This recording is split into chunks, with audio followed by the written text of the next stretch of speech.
Dada Nolte. Gozhóó Dabih Shik'íís. Sarina-k Golán Deyol Gonséé. Chiricahua Ashlíí. Ashóó Ahi'ye Nowíí Silka Dijii Hagont'ee. Hello everyone. Good morning family. My name is Sarina Windy City and I thank you for coming here and listening to me today. How are things with you all? It's been a minute since I've put up a video. I've been busy towards the end of the spring and the beginning of summer with ceremonies, which I've been, so blessed and grateful to be a part of. But before I go into all of that, you know how we start the circle in a good way. Because asking without offering is not our way. And so today I have some sacred sage and we'll be smudging. And I kind of just feeling so blessed, returning from a gathering that took place this last week, and a 4-day gathering. But of course, we had to attend earlier to set things up and build the arbor and build the sweat lodges and commune as a council committee to get to know one another and spend time in this camp. And it was just amazing experiences and healing, one that I won't ever forget, and one that I'm just grateful to have been asked to be a part of. So, I usually start off with prayer, and I want to say, to our relatives that are listening, that, my prayers all come from the heart. For those who are here for the first time, welcome to the Traditional Teaching Circle Learning Hub, where I come to you and I talk to you about the meditations. I'm an international author, just became one, and I talk about the daily dose of the Red Road book. It is a 31-day book meditation with a place for you to journal your thoughts and of the reflection of the meditation and how it applies to you in your life. And grateful to have had this published on March 26th of this year, and grateful to my publicist who said there's a book inside of everybody, and I didn't believe it. And the power of this book is from my lived experience from grief, trauma, survival of suicide, ideation, and losing my daughter to suicide, alcohol addiction, sexual abuse, sexual assault, and these little but mighty, powerful meditations. And the book was birthed on the night of the red eclipse, which was kind of, I wasn't really looking at doing it. I didn't have a timeline or an agenda to do it. But my publicist thought, why not start with something like this? And although it's only a 64-page small book, it is powerful in how we apply it to our life. And I know that I go back and I look at these and I say, wow, who wrote those? They all came from my heart, all my truths. And I hope that this book helps you too. For the sake of time, and it's been a minute since I've put out a video. We're going to come to day 14 of the Red Road, of the Daily Dose of the Red Road. And I just want to share my truth and a little bit of what happened during this time. I'm home and I come, and today I have been unpacking and pre-packing because I'm off to Sundance this weekend.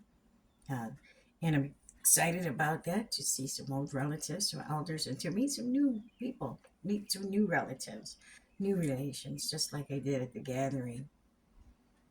And what I've come to learn and realize that at this gathering, as powerful as it is, there's so much healing I still need to do.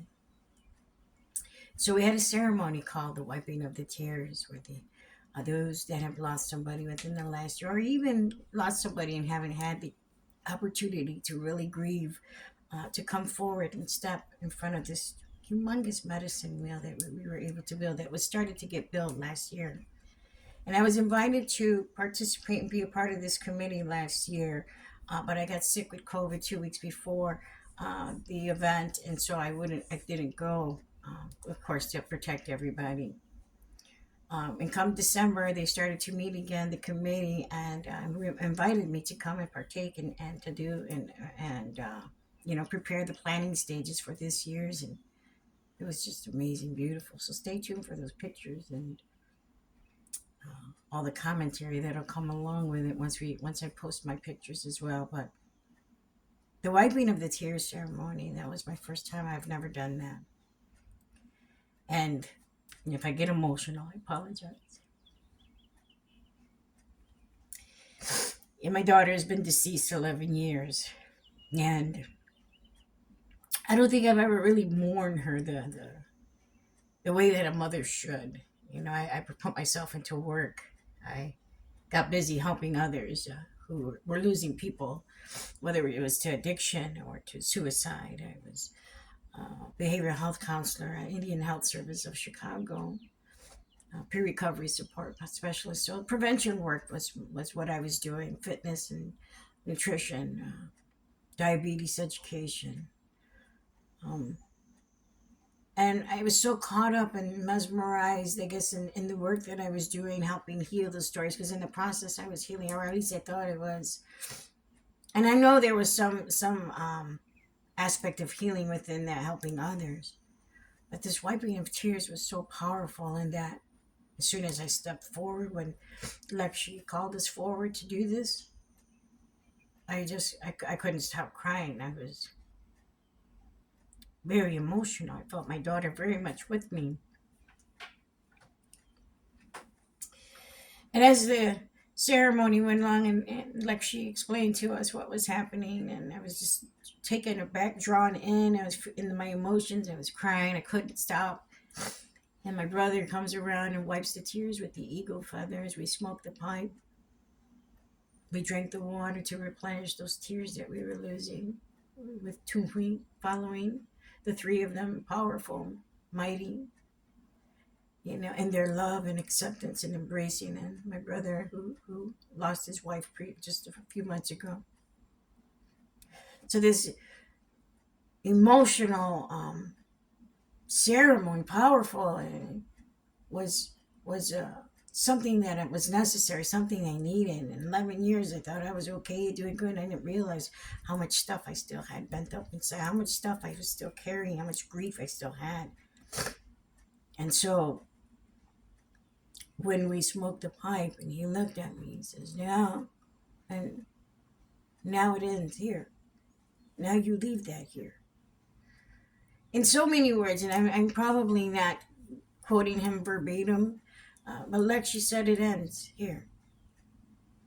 For me, what I took that, my spirit took it as, it's okay to stop mourning and grieving now. Even though I didn't properly do it or the way I cried, the tears stop here. Now we celebrate. Now I celebrate.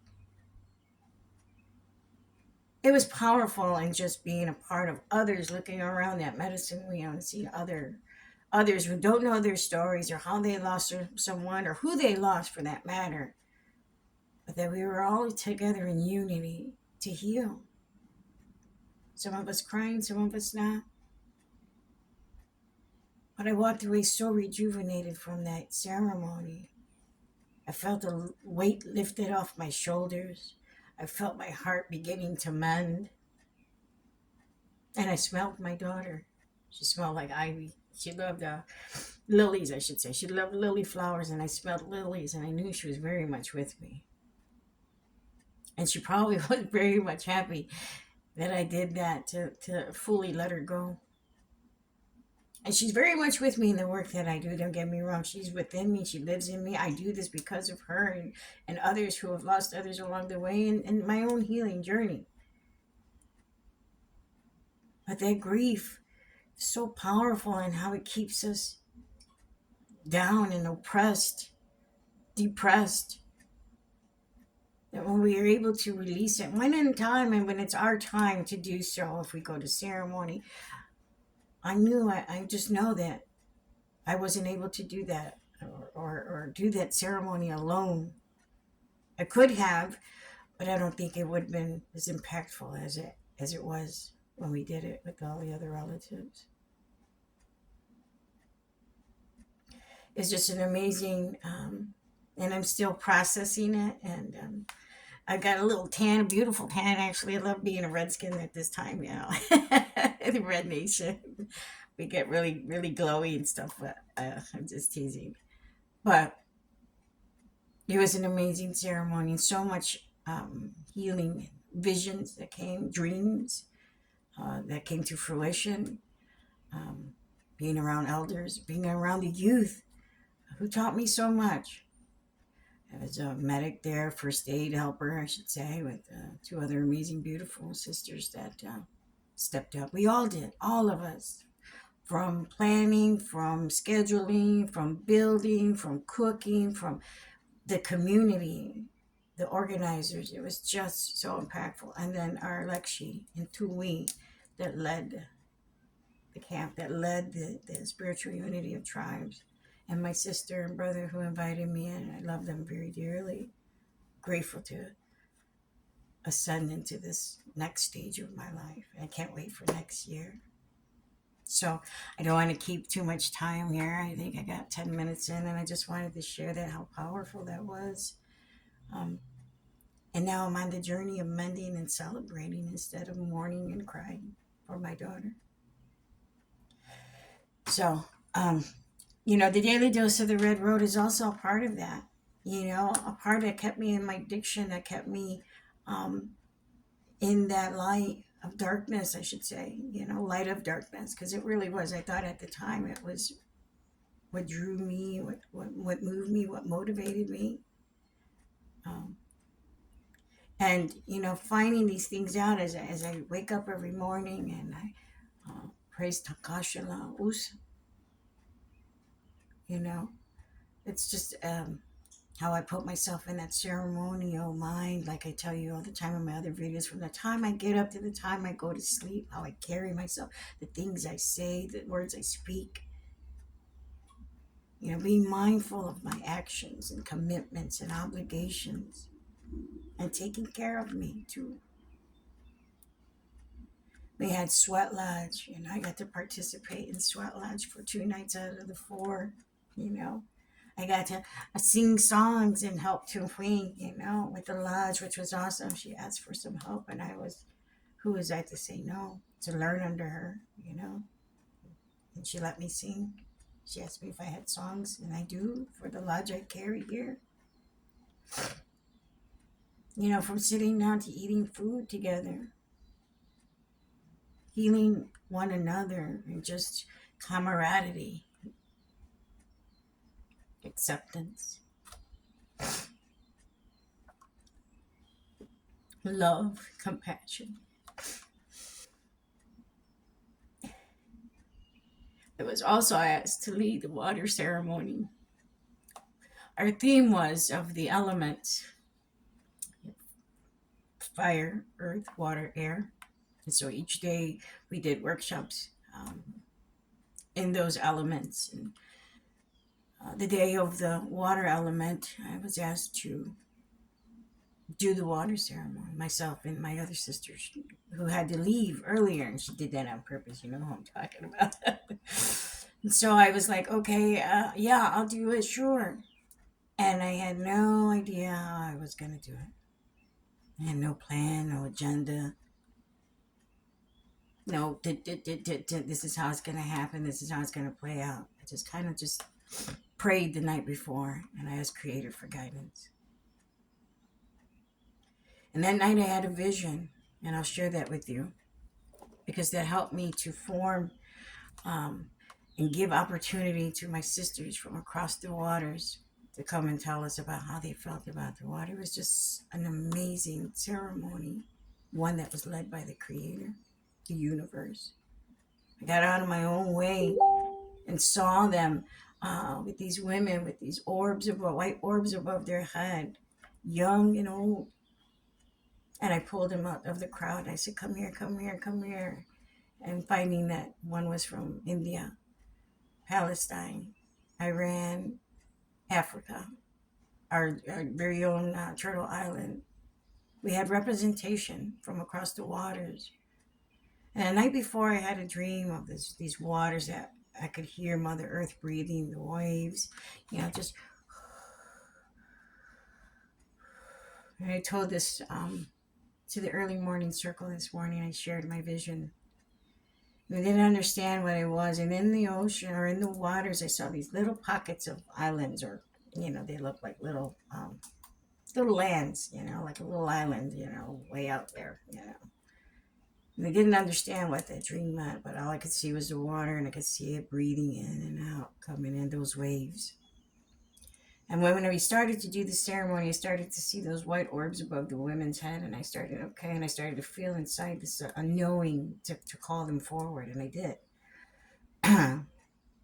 And some even volunteered, it was just a beautiful way. But not until after the ceremony, how we did it, I sang the Nowíí water. I sung 2 water songs, and I had the crowd and get involved. And if they didn't know the words, I asked them to sing. Hum the words, participate, talk to the water, honor the water, the Nowíí, and it was so powerful in its essence and how it flowed.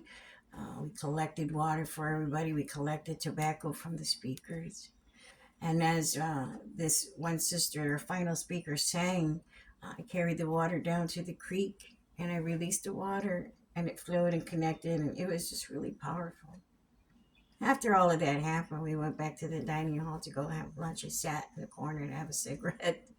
And I started crying. I couldn't stop crying because then I realized what my dream meant. Interconnectedness, international waters, interrelations, interdependency, like my lecture said. We are all one. We are all related. We are all connected. We all have a purpose to help heal ourselves and to heal others along the way. The world is such a large, vast place for all of us to be in it, and to do it together is beautiful, as we did at the gathering. And I know day 14 in the daily dose of the Red Road is just that. When I opened my book right now, about 20 minutes before I started the video, this is what it said. Share your stories of grief and pain, your troubles as you had them. Resilience and strength will carry you through until you're whole again.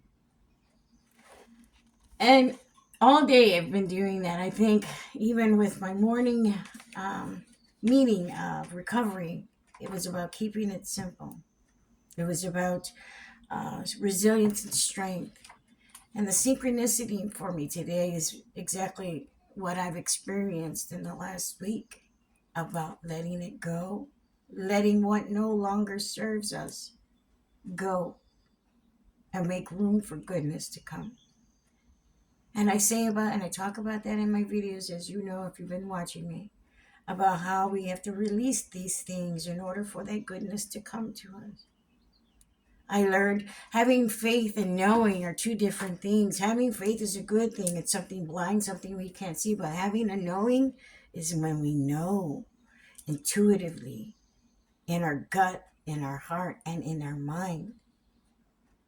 Having those things and understanding the difference, I'm like, oh my goodness, okay, having faith is one thing. And then that really blew my mind. I've been on the learning. You're never too old to learn new things. It's just been amazing. And then I continue to grow. And as I keep moving forward, I'm in my 6 years of sobriety after 38 years of active addiction, as you know, and all the bad stuff that happened to me that brought me here. Those tears that I shed made way for me to get here today. Helped me to travel on that boat to the international waters, to do the work that I do today. And I say work, but what I mean is my purpose in life, to help others. And in turn, I help myself. I love being of service. Wherever I can be, wherever I can help, I wish to do so. I get out of my way. I do it humbly. I love unconditionally, without judgment. I hold true to the teachings of the 12 Lakota virtues and the grandfather teachings. I do things without expecting anything in return. I hold myself accountable for the things that I do and say. I walk in humility every single day. What was freely given to me, I share with others, whether it be in a circle, in a song, in a text, in a phone call, or in a book. if it's going to help you, and I hope that all of this does, because one day I won't be here. I was told yesterday, I refuse to watch your videos, but I do know that when you're no longer here, that's where I'll go to get my teachings from you. Well, that kind of made me feel a little bit, but I understand that this person is not ready, and I don't plan on going anywhere yet. I got still too much work to do. But my truth is that I hope that when I am gone, I am on the other side watching and gently nudging people, from the unseen world, that these tools help. I'm currently working on my second book, and with everything that's happening in the summer, and Sundances that I'm packing and getting ready to head out for Friday, other things that are in place for the summer, and going to see my, my spirit mom, Connie Maingen, out there in Detroit, my brothers and sisters, and taking advantage of a summer that I never had a chance to do when I was working at IHS. They wouldn't give me time off for ceremony or anyone else. We were needed and understood. And now that I am fully employed and I am my own boss, and the creator's the boss of me, I'm going to take advantage of every ceremony I can get to. And I suggest you do too. Take care of your spirit when you can. It's important. Because I feel so rejuvenated. Yeah, I'm tired, but it's a good tired. Because there was so much energy back and forth, that reciprocity, And this weekend taught me also that this weekend, healing and crying the way he did was, Mother Earth gives us so much. She cries and she grieves herself, and she shows in her own ways when she has tornadoes or rainstorms or windstorms or fires. She's expressing herself through the elements. We have to understand that she also is crying. That's how she shows, that she's hurting. And it is our job to advocate to the best of our ability to help Mother Earth, Ujimaka. And when we cry, we return those tears, those waters that she so freely gives to us. That's where the reciprocity is. I told the sister that this morning. I hope that helped. It's okay to cry. It's okay not to be okay. But don't stay too long in it. When we mourn and, we honor those people, let's shift things around. How can I honor this person's spirit? Depending on your teaching, depending on where you come from. Some may say not to say their name for years. You follow those teachings. They're your teachings. Honor them with a seat at the table on holidays, birthdays, or any day, or all day. That's what these spirit plates are for, to honor our ancestors. Those small acts of remembrance for our loved ones and ancestors go a long way. And they teach us about intuitive routines, about connection, instinct, because like for me, when I rise up with the sun, it's automatic. I get right. I wake my eyes open right before the sun comes up. I've got an automatic time clock. I learned it in Standing Rock, and then this weekend even did that for me. I got up before the sun. It's just been an amazing journey on this Chankuluta. And I won't ever go back to that life again. It's so beautiful here. It's hard sometimes, don't get me wrong. It's so easy to be submissive to our addictions, grief or pain or trauma. And it's so hard to work every day to be where we're at today, to live a joyous, healthy, well life. Let me retract that. To live a joyous, healthy, well, simple life. My final thought is that, when you get into these grief bouts or depressive bouts, that you reach out to somebody. Use your tools that you've been gifted. Call an elder, call a friend. Do your own ceremony. Creator is with you, within you, wherever you are at. Go to the waters, go to the trees, go to the rivers, help yourself. Create that sacred fire for yourself. Make tobacco ties for yourself. And if you are not or haven't been taught that, please find what works best for you. These teachings are for all. They're not ours to keep. We need to take care and be mindful of the next generations to come. And so sharing these teachings with others will do just that. We'll make way for the next 7 generations. Because our ancestors, the past 7 generations, paved the way for us today for what they did and what they've sacrificed. So day 14, the daily dose of the Red Road.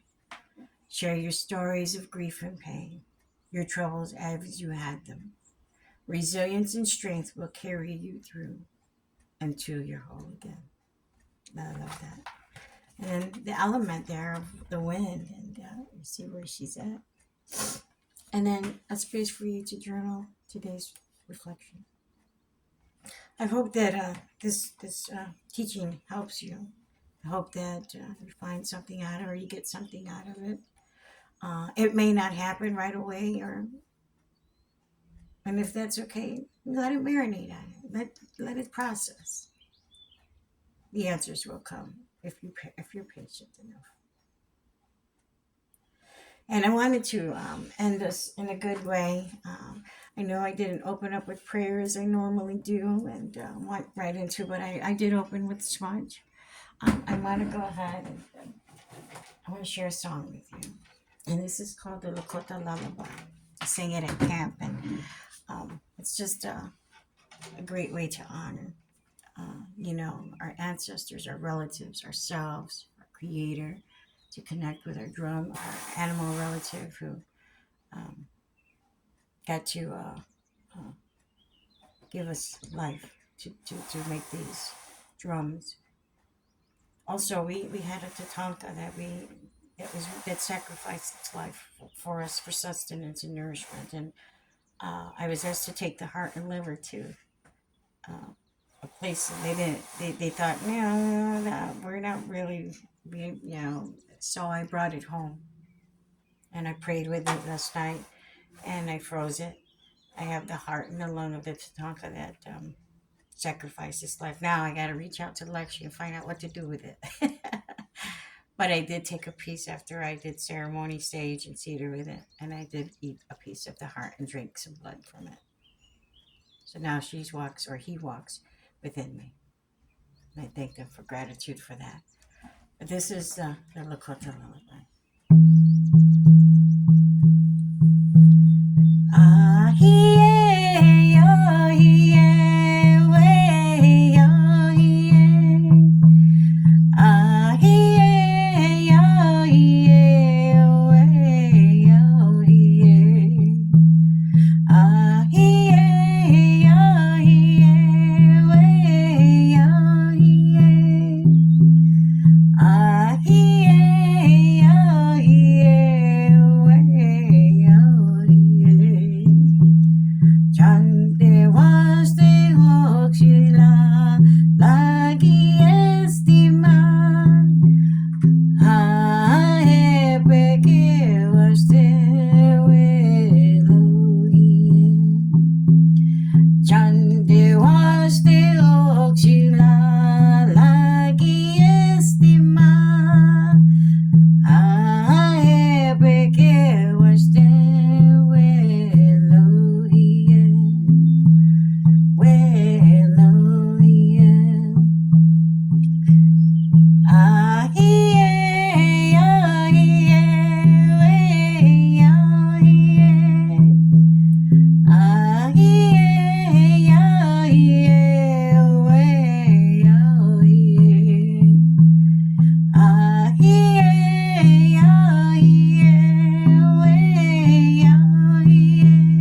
Kalamai Watuoyo Washte, Kalamai Menchoni, Kalamai Wakantaka, Kalamai Tate Dopa, Kalamai Mini Wachoni, Kalamai Tankashila.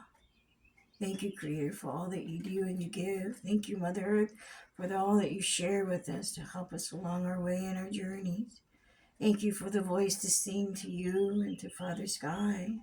Thank you for allowing me to be of the service of, to be able to share my stories.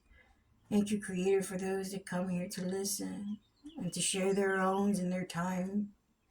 Thank you, Creator, for the four-legged, the two-legged, the standing nations, the creepy crawlers, the slithers, the swimmers, the flying nations, the plant nations. Thank you for all of them. As we know that when we sing, it's not about performance. It is about prayer. And I thank you for gifting me with those beautiful songs and allowing me to carry them in my heart. Oh, thank you, relatives. Have a great day. Remember that I'll be heading out to Sundance this week, and I'll try to get my videos to you when I can. But this will be uploaded within the next 24 hours, so I do hope that you watch and go back and review those other videos that are out there. It may be different or something you've missed, as I've come to find out. They're not designated for a particular day. They're utilized for whenever you need them. I hope that you have a wonderful day. Many blessings to all of you. Remember, walk in beauty, walk in humility, walk in a good way. And I'll see you very soon. Doltsąą. Oh.